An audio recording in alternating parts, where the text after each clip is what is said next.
ꯑꯍꯥꯟꯕꯃꯛꯇꯗ Story Collectionꯒꯤ ꯃꯥꯏꯀꯩꯗꯒꯤ ꯃꯌꯥꯝꯕꯨ ꯑꯃꯨꯛꯀ ꯍꯟꯅ ꯇꯔꯥꯝꯅ ꯑꯣꯛꯆꯔꯤ. ꯉꯁꯤꯁꯨ ꯃꯌꯥꯝꯒꯤꯗꯃꯛꯇ ꯋꯥꯔꯤ ꯑꯃ ꯄꯨꯗꯨꯅ ꯂꯥꯛꯆꯔꯤ.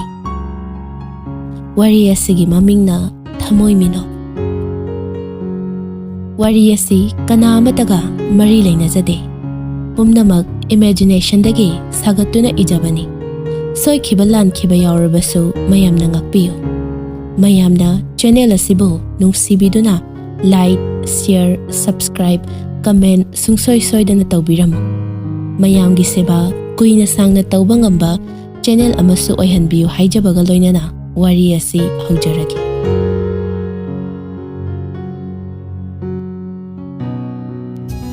ꯄꯤꯅꯧꯕꯤꯅꯤ, ꯑꯁꯣꯟꯕꯤꯅꯤ, ꯀꯞꯂꯤ ꯉꯁꯤꯁꯨ ꯃꯊꯟꯇ, ꯊꯦꯝꯕꯤꯅꯕ ꯀꯅꯥ ꯂꯩꯇ. ꯀꯞꯈꯤꯗ꯭ꯔꯥ ꯃꯇꯨꯡ ꯇꯥꯔꯛꯄꯗꯁꯨ, ꯀꯞꯄꯣꯏ ꯀꯞꯀꯅꯤ ꯍꯥꯏꯕ ꯉꯝꯗꯦ. ꯀꯅꯥꯁꯨ ꯊꯦꯝꯕꯤꯅꯕ ꯀꯅꯥ ꯂꯩꯖꯗ꯭ꯔꯕꯤ ꯄꯤꯅꯧꯕꯤꯗꯣ.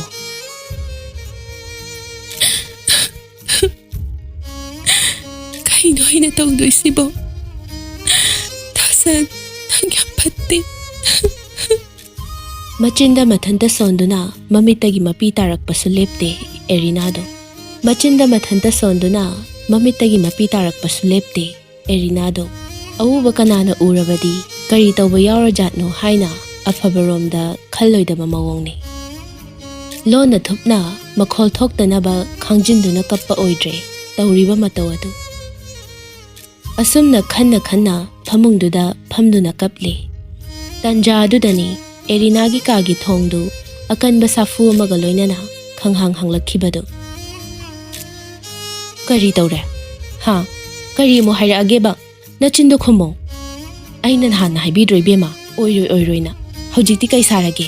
ꯅꯪꯁꯦ ꯅꯨꯄꯤꯅꯤ ꯍꯥꯏꯕ ꯀꯥꯎꯏꯅꯦ ꯏꯕꯦꯝꯃ. ꯇꯧꯒꯅꯨ ꯇꯧꯒꯅꯨ ꯍꯥꯏꯕꯗ ꯂꯧꯗꯦꯕ, ꯅꯠꯇ꯭ꯔꯥ? ꯀꯞꯀꯅꯨ, ꯌꯦꯡꯅꯤꯡꯗꯦ. ꯏꯃꯥ, ꯑꯩ ꯂꯥꯜꯂꯦ. ꯑꯩ ꯌꯥꯝ ꯋꯥꯔꯦ ꯏꯃꯥ. ꯑꯁꯤ ꯍꯥꯏꯗꯨꯅ ꯃꯈꯣꯜ ꯊꯣꯛꯅ ꯀꯞꯄꯤ. ꯃꯇꯧ ꯑꯗꯨ ꯎꯕꯗ ꯑꯔꯨꯕꯤ ꯃꯆꯥ ꯀꯧꯕꯅꯤꯅ ꯌꯦꯡꯕ ꯉꯝꯗ꯭ꯔꯤꯕ ꯍꯥꯏꯕꯗꯨꯔꯥ? ꯕꯦꯝꯃ, ꯌꯥꯔꯦꯁꯦ ꯇꯣꯛꯑꯣ. ꯅꯨꯄꯥꯕꯨ ꯃꯥ ꯈꯛꯇꯔꯣ? ꯏꯆꯥꯒꯤꯕꯨ ꯀꯔꯤ ꯋꯥꯠꯀꯗꯒꯦ? ꯏꯃꯥ ꯂꯩꯔꯤꯁꯤꯗꯤ ꯏꯆꯥꯒꯤꯁꯨ. ꯇꯣꯛꯑꯣꯁꯦ, ꯀꯞꯀꯅꯨ. ꯂꯥꯛꯑꯣꯁꯦ, ꯏꯃꯥꯒꯅꯦ ꯆꯥꯛ ꯆꯥꯊꯣꯛꯎꯔꯁꯤ. ꯏꯆꯥꯅ ꯄꯥꯝꯖꯕꯅꯦ ꯕꯦꯁꯟ ꯄꯥꯛꯅꯝꯗꯨꯁꯨ ꯌꯥꯎꯏ, ꯁꯧꯒ꯭ꯔꯤ ꯊꯣꯡꯕ ꯑꯃꯒ. ꯂꯥꯛꯑꯣꯁꯦ, ꯆꯥꯛꯁꯦ ꯆꯥꯔꯨꯔꯁꯤ. ꯋꯥꯁꯦ ꯍꯥꯏꯔꯗꯨꯅ ꯃꯆꯥꯒꯤ ꯃꯈꯨꯠ ꯑꯗꯨ ꯁꯝꯃꯤ. ꯏꯃꯥ, ꯑꯩ ꯆꯥꯔꯔꯣꯏꯒꯦ. ꯍꯌꯦꯡ ꯑꯣꯏꯅ ꯆꯥꯔꯒꯦꯕ. ꯍꯥꯏ, ꯐꯅ ꯅꯨꯡꯉꯥꯏꯇꯕ ꯂꯩꯔꯕꯁꯨ ꯆꯥꯛꯇ ꯇꯥꯏꯅꯒꯅꯨ ꯍꯥꯏꯕꯁꯦ ꯌꯥꯔꯔꯣꯏꯗ꯭ꯔꯣ ꯏꯃꯥꯒꯤ ꯏꯕꯦꯝꯃ ꯅꯪꯕꯣ?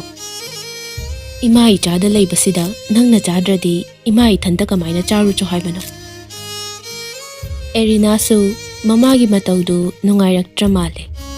ꯃꯃꯥ, ꯆꯥꯔꯨꯔꯁꯤ ꯂꯥꯛꯑꯣ. ꯑꯗꯨꯅꯤꯗꯅ ꯏꯆꯥꯁꯤꯗꯤ. ꯑꯁꯤ ꯍꯥꯏꯔꯗꯨꯅ ꯃꯃꯥ ꯃꯆꯥꯗꯨ ꯆꯥꯛ ꯆꯥꯃꯤꯟꯅꯕ ꯊꯣꯛꯈ꯭ꯔꯤ. ꯑꯃꯔꯣꯝꯗ ꯔꯣꯁꯟ ꯌꯥꯝꯅ ꯅꯨꯡꯉꯥꯏꯕ ꯋꯥꯈꯜ ꯑꯃꯗ ꯇꯥꯎꯔꯒ ꯂꯩꯔꯤ. ꯃꯤꯀꯨꯞ ꯈꯔꯒꯤ ꯃꯇꯨꯡꯗ ꯇꯦꯕꯜꯗ ꯂꯩꯔꯤꯕ ꯃꯥꯒꯤ ꯐꯣꯟꯗ ꯃꯦꯁꯦꯖ ꯂꯥꯛꯄꯒꯤ ꯇꯣꯟ ꯑꯗꯨ ꯀꯅꯥꯅꯣ ꯍꯥꯏꯅ ꯌꯦꯡꯒꯦ ꯈꯟꯗꯨꯅ ꯐꯣꯟ ꯑꯗꯨ ꯂꯧꯈꯠꯂꯤ. ꯑꯣꯏꯔꯝꯃꯤ ꯃꯥꯅ ꯄꯥꯝꯖꯕ ꯃꯦꯁꯦꯖ ꯑꯃꯈꯛ. ꯃꯦꯁꯦꯖ ꯑꯗꯨ ꯎꯕꯗ ꯈꯪꯍꯧꯗꯅ ꯃꯥꯏꯊꯣꯡꯗ ꯃꯤꯅꯣꯛ ꯑꯃ ꯁꯠ ꯇꯝꯈꯤ. ꯆꯥꯛ ꯆꯥꯔꯕꯣ ꯗꯥꯝꯆꯥ? ꯆꯥꯔꯦ. ꯅꯪꯗꯤ ꯆꯥꯔꯕꯣ ꯑꯕꯦ? ꯑꯩꯁꯨ ꯆꯥꯔꯦ. ꯑꯗꯣ ꯀꯩ ꯃꯊꯦꯜ ꯆꯥꯒꯦ ꯗꯥꯝꯆꯥꯗꯤ? ꯉꯁꯤꯗꯤ ꯏꯔꯣꯟꯕ ꯆꯥꯏꯌꯦ. ꯅꯣꯏꯒꯤꯗꯤ ꯑꯕꯦ? ꯀꯥꯡꯁꯣꯏ ꯆꯥꯏꯌꯦ ꯉꯁꯤꯗꯤ. ꯑꯗꯣ ꯗꯥꯝꯆꯥꯗ ꯀꯩꯅꯣꯝꯗꯤ ꯍꯪꯅꯤꯡꯕꯅꯦ. ꯀꯩꯅꯣ ꯍꯪꯉꯣ. ꯑꯩꯕꯨ ꯃꯤꯇꯣꯞ ꯇꯧꯅ ꯑꯃꯨꯛ ꯀꯣꯏꯊꯣꯛꯏꯗꯨꯕꯨ ꯀꯩꯒꯤꯅꯣ? ꯍꯪꯅꯤꯡꯕ, ꯍꯥꯏꯅꯤꯡꯕ ꯂꯩꯔꯗꯤ ꯑꯩꯕꯨ ꯍꯥꯏꯖꯧ ꯍꯥꯏꯔꯗꯤꯅꯦ, ꯁꯠ ꯁꯠ ꯍꯪꯕ, ꯁꯠ ꯁꯠ ꯍꯥꯏꯕꯁꯤꯅ ꯐꯕꯅꯤꯀꯣ. ꯔꯣꯁꯟꯒꯤ ꯃꯦꯁꯦꯖꯇꯨ ꯌꯦꯡꯗꯨꯅ ꯑꯜꯕꯤꯅꯥꯗꯨ ꯈꯪꯍꯧꯗꯦ ꯃꯥꯏꯊꯣꯡꯗ ꯃꯤꯅꯣꯛ ꯑꯃ ꯇꯝꯂꯛꯄ. ꯇꯟꯖꯥ ꯑꯗꯨꯗ ꯔꯨꯍꯤꯅꯤꯅ, ꯑꯜꯕꯤ, ꯇꯥꯕ꯭ꯔꯣ ꯅꯪꯕꯣ? ꯑꯁꯤ ꯍꯥꯏꯗꯨꯅ ꯀꯧꯗꯨꯅ ꯃꯆꯥꯒꯤ ꯀꯥꯗ ꯆꯪꯂꯛꯄꯅꯤ. ꯍꯩꯃꯥ, ꯑꯩꯅ ꯀꯧꯔꯤꯁꯤꯕꯨ ꯇꯥꯗ꯭ꯔꯕꯣ ꯃꯤ? ꯃꯃꯥꯒꯤ ꯑꯜꯕꯤ ꯅꯪꯕꯣ? ꯑꯁ, ꯈꯣꯏ ꯃꯥꯁꯤꯗꯤꯕ ꯌꯦꯠꯈ꯭ꯔ ꯄꯣꯠꯅꯤ. ꯑꯩꯅꯕꯨ ꯈꯔ ꯃꯨꯠ ꯅꯨꯡꯉꯥꯏꯔꯛꯑꯕ ꯑꯃ ꯅꯠꯇ꯭ꯔꯒ ꯑꯃꯗ ꯑꯗꯨꯝ ꯇꯧꯔꯛꯑꯗꯕꯅꯤ. ꯍꯩꯃꯥ ꯍꯩꯃꯥ, ꯌꯦꯡꯉꯨꯅꯦ ꯍꯦꯃꯁꯦ. ꯏꯆꯥꯗꯤ ꯂꯩꯁꯥꯕꯤ ꯀꯥꯏꯗꯣ ꯐꯥꯔꯕꯅꯤꯅꯦ ꯇꯧꯔꯤꯁꯦ. ꯑꯗꯨꯕꯨꯅꯦ ꯑꯜꯕꯤ, ꯃꯃꯥꯒꯤ ꯃꯤꯠꯇꯗꯤꯅꯦ ꯅꯪꯁꯦ ꯅꯪꯅ ꯄꯤꯛꯂꯤꯉꯩꯒꯤ ꯁꯛꯐꯝꯗꯨ ꯈꯛꯅꯤ ꯃꯃꯥꯅ ꯉꯁꯤ ꯎꯔꯤꯁꯤꯁꯨ.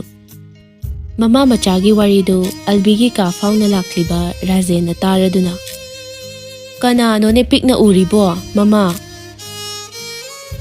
Asi hairaduna Rajen du machanupigi katam na changlaktuna albinagi table gi opposite oina thariba chair aduda tapna famtharai. Atay na teda moy pang nachanupi se manadi leisabi phare na tawrise. Aikhoigi mitadine mana pisak piklingai gi sakpham do adum ui hairiba aina aduginida. Pa aisibo yam pikpraba ha pikpra haibani pa. Machagi wa aduda Rajen du taplap noktuna. Pikteda asuk chawkhrabe ichasibu nama angau bisina pik e haijilini. Taubudi ichana wang chawriba sumnadi noi nama hoidi chawdedana adunani. Ichasidi adugibune kaisu khalunuse. Mapurebana hairakliba wa adu tabada ngasai khai nokmi tawramba maithongdu sat mangkhraga. Yare noi napana cha thokpa ngangna horo. Aida chena bira anu. Is aibu yamna pikpadawna ga ngangladana. Kai thokchayena ai laudana phajarine di khangdaba saine noi. Mamagi angang macha taba matawduda albinadu nokladuna. Hopalem tali hinoi sidi. Sum papa na phagi tawjaba sidabu hekta tabna na sawaiba. Papa se phagi tawbaga talamani. Yare se aina phagi tawbani. Noi na mana cha sidine kamai ngang na kadawno khangde. Amana muksaw. Ha icha tombi nang ta chawdi halakhidribra. Pa akhoi ta chawse kaida chatlino khangde. Nong hek ngan baga thokhrani aduga namit taraga halani. Mamit manase uyum yam hainade koide. Icha tombi na haiba chumi. Nang ta chawse kamai ngang na doino khangdre papa su. Asi hairaduna Rajen du matha sabagi sakphamda yam nungaitana tumina laikhre. Mataw adu ubada Rohini du nungaitra male. Moy paw yari se to. Sibu wanena ekhoi thoibase aduk hakna phattaba ichadi natedana. Nupani kaino kharasu ngangni kharasu langni. Sida boy khoina sum senaraga leiradi icha sina kai khandawrige. Yare ba khoi tamo chawgi wari sana khradi so hek lorodamne. Ma ai chak lami ba kainomta sembio lao base. Machanupigi matawduda Rajen su machada nungsina ngaihak yenglamduna tumin thokre. Laose semge ko ima semge. Adune ba. Nakan namaromdana Raneldu mapagi chak thiluraga halakpagi lambidani. Nupi ani khak nok tuna wari tawraga lakpadu urame. Nupi ani dubu ubada Ranelna wa kanagi machabu origaba. Onthoknasu changkhona phajakreda. Asi haina machinda soladuna lakle. Nupi ani dusu Ranelgi mapa fauna thainaraga chatpada nupi ani duna hainabadu Ranel na tarai. Kaiwai dabu orjat no kamai hangdunu tawrisiba. Hojik thainaba nupadu dasu hanghaudene tawrisi. Ibani sijuba as talli heoiba. Asi hairaduna maning onthokduna chatkraba Ranelbu khamboy kawboy tawrai. Amtang ai bikhoba sombune kainomta hangge tawbane. Ranel su nupi amana kawba duda maning onthokduna yenglakpani. Nupi ani du ubada Ranel du mathamoida nokchaduna machinda sumna hairai. Ai bura au mane kai kawgadabano su khangdre tawrise. Chahi su ekhoiga dum bes male ado kainomta hangjage tawbane. Ranel du ngasaidagi wangangdana tumin phone metliba nupi duda yengna khomlai. Yani kaino hekta hangbiyo. Kaino pano ne wana ina hangi aduga mamitsina kaino ma tawisba. Ha kai haibano. Aha kaisu nate kainomta hangge haiba. Ranel du masadu ithak thakat tawraga. Hoi hango kai orabano.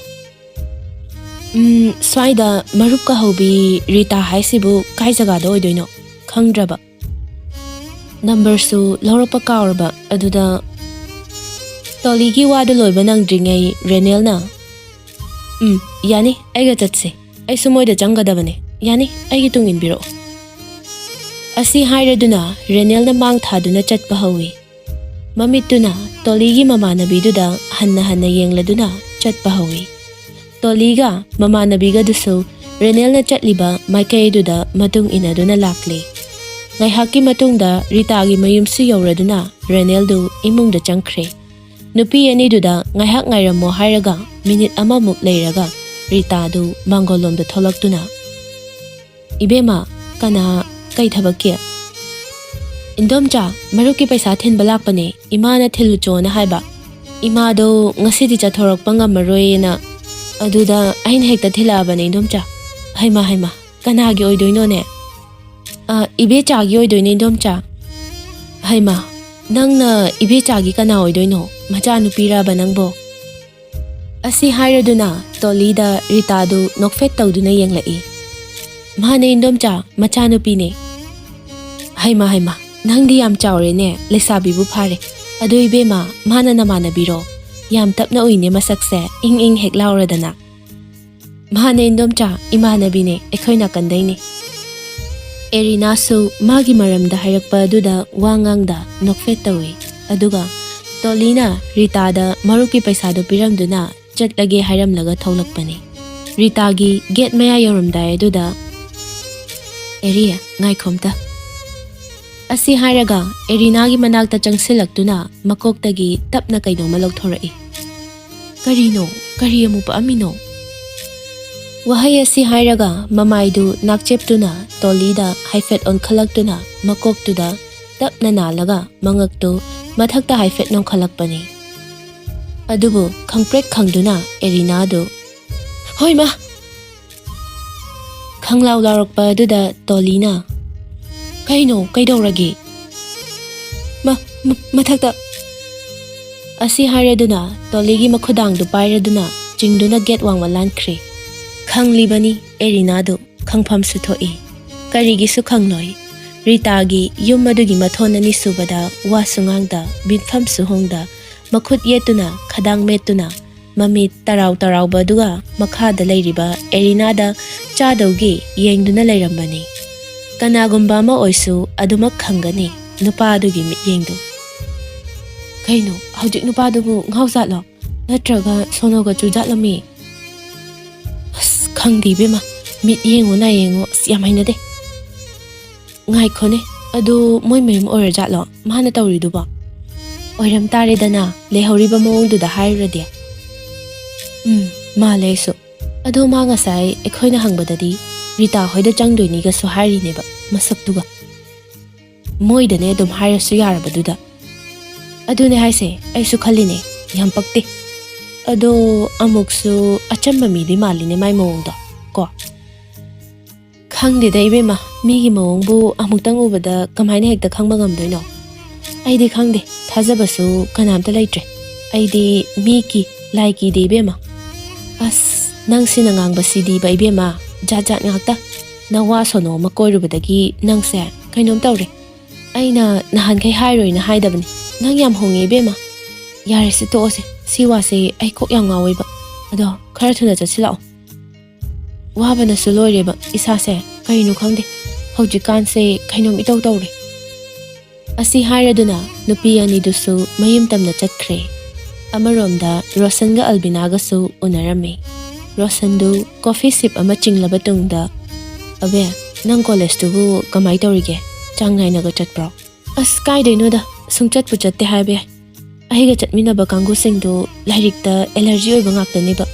Aduna moi chatrabanina aiso dum ithanda chatpatandana adum chatte hekta. Adudi nang moina matang matam chadana mayum banba yaurasu nangsu yum bandoiro. Momo ama mayada umsilubaduna oira male alvidu makoktu nakyet haiduna paloi haibatai.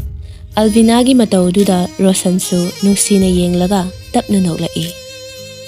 Natene aiba angawbidawna mina thijaraga aisu chagadraba. Mi college tudi ithanda sum chatpa nungaitena tawbawani. Hoine yare se chasilo. Chatnaba tawrasi.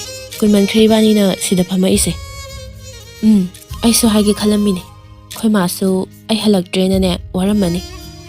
Kahino naisabi pharaba nangse noi mana hojiksu adum senabra haisa.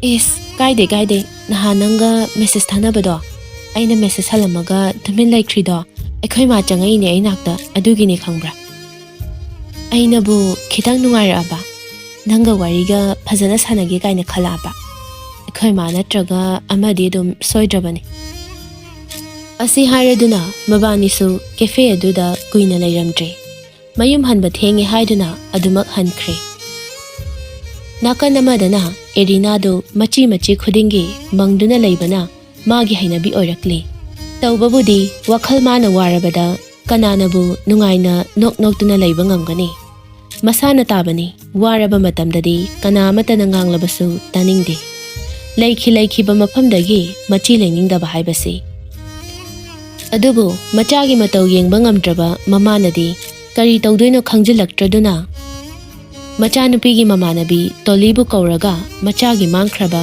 ꯃꯤꯅꯣꯛꯇꯨ ꯉꯥꯏꯍꯥꯛꯇꯪ ꯑꯣꯏꯔꯕꯁꯨ ꯎꯕ ꯐꯪꯒꯅꯤ ꯍꯥꯏꯕꯒꯤ ꯑꯁꯥꯗ ꯇꯣꯂꯤꯕꯨ ꯄꯨꯗꯨꯅ ꯂꯥꯛꯂꯤ ꯏꯁ ꯀꯔꯤ ꯋꯥꯈꯜꯅꯣꯅꯦ ꯑꯩꯈꯣꯏ ꯃꯖꯥ ꯏꯕꯦꯝꯃꯅ ꯅꯨꯡꯁꯨꯛ ꯅꯨꯡꯖꯥꯟꯅꯔꯤꯁꯤꯕꯣ ꯐꯖꯕ ꯅꯁꯛꯇꯣ ꯄꯨꯡꯃꯥꯡ ꯍꯦꯛ ꯃꯥꯡꯉꯤ ꯏꯕꯦꯝꯃ ꯑꯗꯨꯏ ꯁꯔꯨꯛꯄꯨꯗꯤ ꯁꯤꯡꯖꯨ ꯑꯗꯨꯝ ꯆꯥꯔꯨꯁꯤ ꯂꯥꯛꯑꯣ ꯀꯥꯟꯗꯦ ꯑꯁ ꯑꯩ ꯆꯥꯅꯤꯡꯗꯦꯕ ꯀꯣꯟꯅ ꯆꯥꯁꯦꯕ ꯀꯩꯅꯣ ꯅꯪ ꯆꯥꯅꯤꯡꯗ꯭ꯔꯁꯨ ꯑꯩ ꯆꯥꯅꯤꯡꯉꯤꯁꯤꯗꯤ ꯑꯩ ꯆꯥꯕ ꯁꯪꯉꯨ ꯂꯥꯎ ꯋꯥꯍꯩ ꯑꯁꯤ ꯍꯥꯏꯔꯗꯨꯅ ꯇꯣꯂꯤꯅ ꯑꯦꯔꯤꯅꯥꯒꯤ ꯃꯈꯨꯠꯇꯣ ꯄꯥꯏꯔꯒ ꯆꯤꯡꯗꯨꯅ ꯑꯦꯔꯤꯅꯥꯕꯨ ꯊꯣꯡꯒꯥꯜꯂꯣꯝꯗ ꯄꯨꯊꯣꯛꯇꯨꯅ ꯊꯣꯛꯈ꯭ꯔꯦ ꯃꯇꯧ ꯑꯗꯨ ꯉꯁꯥꯏꯗꯒꯤ ꯊꯣꯡꯖꯤꯟ ꯃꯔꯨꯝꯗꯒꯤ ꯂꯣꯟꯅ ꯌꯦꯡꯂꯝꯕ ꯃꯃꯥ ꯑꯔꯨꯕꯤꯗꯨ ꯁꯣꯔ ꯍꯥꯏꯐꯦꯠ ꯍꯣꯟꯗꯣꯛꯇꯨꯅ ꯑꯁꯤ ꯃꯉꯥꯏꯗꯅ ꯃꯥꯅ ꯁꯨꯃꯥꯏꯅ ꯁꯨꯝ ꯃꯪꯗꯨꯅ ꯂꯩꯔꯗꯤ ꯑꯩꯁꯦ ꯊꯕꯛꯀ ꯇꯧꯐꯝ ꯂꯥꯛꯐꯝ ꯑꯝꯇ ꯈꯪꯉꯔꯣꯏ ꯇꯧꯔꯤꯁꯦ ꯇꯣꯂꯤꯒ ꯈꯔ ꯇꯣꯏꯅ ꯄꯨꯟꯅꯅꯕ ꯁꯤꯟꯗꯕ ꯌꯥꯗ꯭ꯔꯦ ꯑꯁꯤ ꯍꯥꯏꯔꯝꯗꯨꯅ ꯑꯔꯨꯕꯤꯁꯨ ꯏꯃꯨꯡꯒꯤ ꯊꯕꯛ ꯏꯪꯈꯥꯡ ꯈꯔ ꯂꯣꯏꯁꯤꯟꯒꯦ ꯈꯟꯅ ꯏꯃꯨꯡꯗ ꯆꯪꯈ꯭ꯔꯦ ꯁꯣꯝꯗꯁꯨ ꯁꯤꯡꯖꯨ ꯆꯥꯕ ꯆꯠꯈꯤꯕ ꯅꯨꯄꯤ ꯃꯆꯥ ꯑꯅꯤꯗꯨ ꯁꯤꯡꯖꯨ ꯆꯥꯐꯝ ꯌꯧꯔꯗꯨꯅ ꯁꯤꯡꯖꯨꯗꯨ ꯆꯥꯔꯝꯃꯤ ꯉꯁꯥꯏꯈꯩ ꯆꯥꯅꯤꯡꯗꯦ ꯍꯥꯏꯔꯝꯕ ꯃꯥꯁꯨ ꯎꯄꯥꯏ ꯂꯩꯇꯦ ꯑꯗꯨꯝ ꯆꯥꯕꯗ ꯇꯥꯔꯦ ꯃꯇꯥꯔꯣꯏꯗꯨ ꯀꯔꯝꯅ ꯃꯊꯟꯇꯗꯤ ꯆꯥꯅꯤ ꯑꯁꯨꯝꯅ ꯁꯤꯡꯖꯨꯗꯨ ꯆꯥꯃꯤꯟꯅꯔꯤꯉꯩ ꯆꯩꯔꯛꯇꯅꯤ ꯔꯦꯅꯦꯜꯒ ꯇꯥꯏꯕꯪꯒꯁꯨ ꯁꯤꯡꯖꯨ ꯂꯩꯕ ꯆꯪꯂꯛꯈꯤꯕ ꯑꯗꯨ ꯇꯥꯏꯕꯪꯅ